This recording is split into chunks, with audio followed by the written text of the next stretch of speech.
সংসার চালাতে শেষমেশ মুদি দোকান খুললেন দেবের ছবির ভিলেন সুরজিৎ সেন। বিনোদন জগতের গ্ল্যামার আর আলোর রোশনাইয়ের আড়ালে আদতে যে কতটা অন্ধকার লুকিয়ে থাকে তারই এক জ্বলন্ত উদাহরণ টলি অভিনেতা সুরজিৎ সেন। একটা সময় টলিউডের সুপারস্টার দেবের বিপরীতে পাগলু 2 এর মতো হিট ছবিতে দাপিয়ে অভিনয় করেছেন তিনি। খলনায়ক হিসেবে তার অভিনয় নজর কেড়েছিল দর্শকদের, অথচ আজ ভাগ্যের নির্মম পরিহাসে সেই অভিনেতাকেই বসতে হয়েছে মুদির দোকানে। স্টুডিওর মেকআপ রুম ছেড়ে তিনি এখন চাল ডাল তেল মাপতে ব্যস্ত।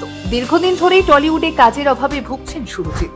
সম্প্রতি নিজের এই দুরবস্থা নিয়ে সোশ্যাল মিডিয়ায় একরাশ ক্ষোভ উগরে দিয়েছেন তিনি। সুরজিতের আক্ষেপ, ইন্ডাস্ট্রিতে এখন আর প্রতিভার কদর নেই। কাজের জন্য বহু পরিচালকের দরজায় কড়া নাড়লেও জুটেছে শুধুই আশ্বাস। তাই পেটের দায়ে এবং সংসার চালাতে বাধ্য হয়েই মুদির দোকান খুলেছেন তিনি। অভিনয়ের প্রতি ভালোবাসা থাকলেও বাস্তব পরিস্থিতির চাপে আজ তিনি কোণঠাসা। পেশাগত জীবনের এই চরম অনিশ্চয়তার পাশাপাশি ব্যক্তিগত জীবনেও বড় ধাক্কা খেয়েছেন অভিনেতা।